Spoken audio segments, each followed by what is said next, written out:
نحمدہ و نصلی علی رسول الکریم اما بعد فاعوذ باللہ من الشیطان الرجیم بسم اللہ الرحمن الرحیم انا خلقناکم ازواجا وجعلنا نومکم سباتا قال النبی صلی اللہ علیہ وسلم النکاح من سنتی فمن رغب عن سنتی فلیس منی او کما قال علیہ الصلاۃ والسلام۔ صدق اللہ العظیم۔ میرے واجب الاحترام ہم مکتب، ہم مذہب ساتھیوں، آج چند باتیں آپ سے خامد اور بیوی کے آپس میں حقوق کے متعلق گوش گزار کرنی ہے۔ آج بیوی کی سنیں تو وہ الگ پریشان ہے، میرے حقوق ادا نہیں ہو رہے، خامد کی سنیں تو وہ کہتا ہے میرے حقوق ادا نہیں ہوتے۔ تالی دو ہاتھوں سے بجتی ہے۔ وہ کہتے ہیں نا کہ وفا کرو گے وفا کریں گے، جفا کرو گے جفا کریں گے، ہم آدمی ہیں تمہارے جیسے، جو تم کرو گے وہ ہم کریں گے۔ لیکن عورت صنف نازک ہے، اللہ نے صنف نازک کو اختیارات نہیں دیے۔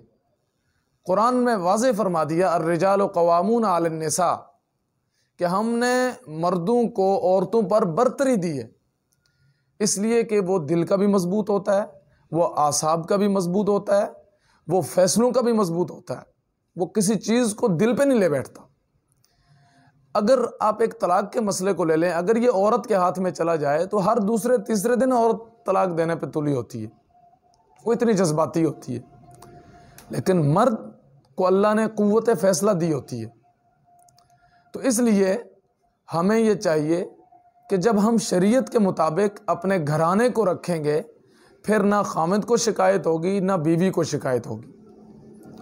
بیویوں کے حقوق کتنے ہیں کہ اللہ کے نبی صلی اللہ علیہ وسلم کے اس واقعے سے آپ اندازہ لگائیں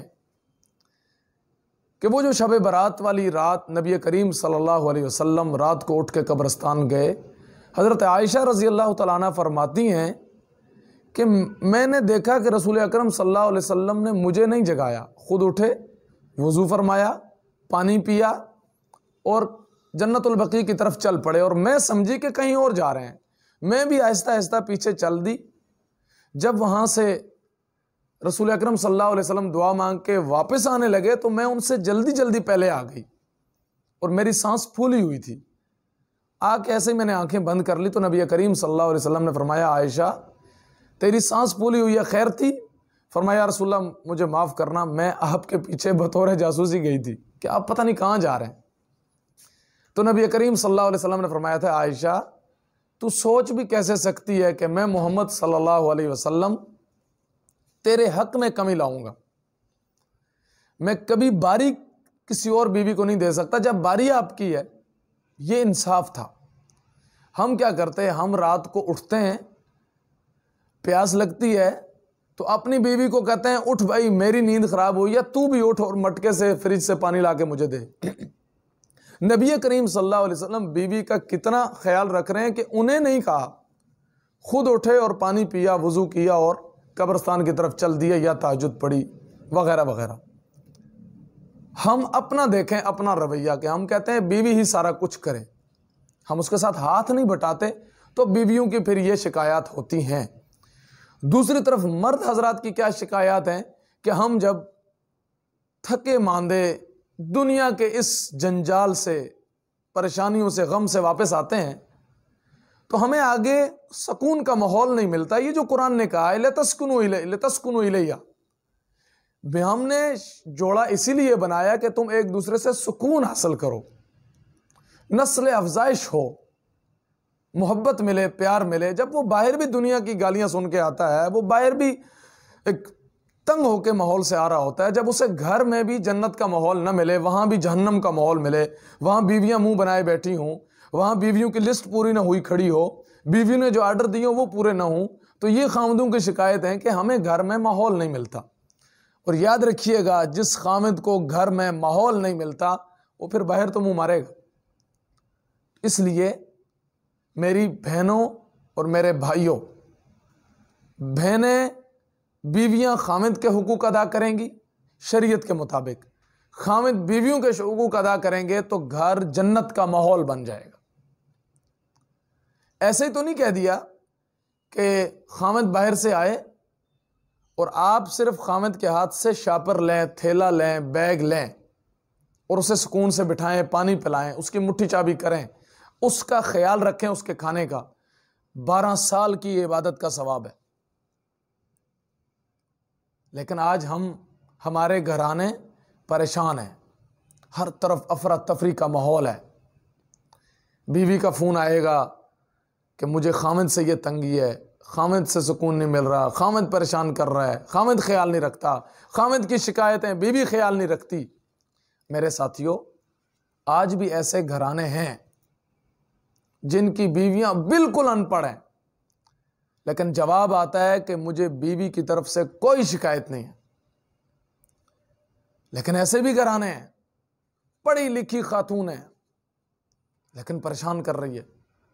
لیکن میں اس سے یہ بالکل بھی نہیں کہہ رہا کہ ساری ان پڑھ اچھی ہیں اور ساری پڑھی لکھی اچھی ہیں۔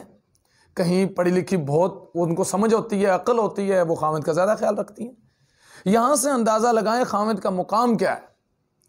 اللہ کے نبی صلی اللہ علیہ وسلم نے فرمایا سجدہ تعظیمی پہلی امتوں میں جائز تھا، میری امت میں اگر سجدہ تعظیمی جائز ہوتا تو میں ہر بیوی کو حکم دیتا وہ خامد کو سجدہ کرے۔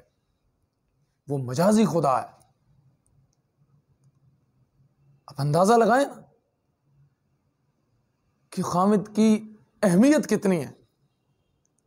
یہاں تک نبی کریم صلی اللہ علیہ وسلم نے مسلم شریف کی مشہور روایت ہے، فرمایا اگر خامد آپ کو اپنی طرف بلائے اور آپ اس خامد کی طرف نہ جائیں، اس کی بات نہ مانیں، کوئی شرعی عذر ہے، کوئی بیماری ہے، وہ الگ بات ہے، لیکن ویسے ہی اگر خامد کی بات نہیں ماننی اور اگر آپ نے کروٹ لے کے دوسری طرف منہ کر کے سو گئی اور اسی حالت میں مر گئی تو نبی کریم صلی اللہ علیہ وسلم نے فرمایا ایسی عورت پر جو خامد سے ناراض ہو کر الگ ہو گئی، ایسی عورت پر اللہ کی، نبی کی، فرشتوں کی، ساری دنیا کی لعنت ہوتی ہے۔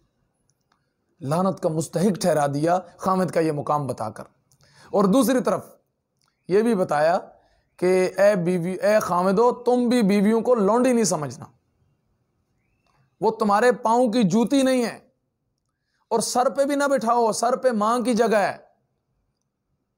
اسے پاؤں میں بھی نہ رکھو، وہ لونڈی اور باندھی نہیں ہے، اسے جہاں سے پیدا کیا گیا ہے اسے درمیانی حالت میں رکھیں، نہ اسے زیادہ سر پہ چڑھائیں کہ اماں بن جائے، نہ زیادہ اسے گھٹیا ترین کر دیں کہ وہ لونڈی بن جائے۔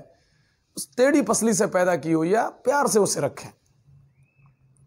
اس لیے میری تمام خامدوں سے اور تمام بیویوں سے گزارش ہے کہ ایک دوسرے کے حقوق ادا کریں، رب راضی ہو جائے گا۔ اگر آپ نے اپنے آپس میں جنت کا ماحول بنانا ہے تو ایک دوسرے کے حقوق ادا کرنے پڑیں گے، رب بھی راضی ہوگا، رسول بھی راضی، جنت میں ملے گی، دنیا بھی اچھی، آخرت بھی اچھی۔ اللہ ہم سب کو ایک دوسرے کے حقوق ادا کرنے کی توفیق نصیب فرمائے۔ وآخر دعوانا الحمدللہ رب العالمین۔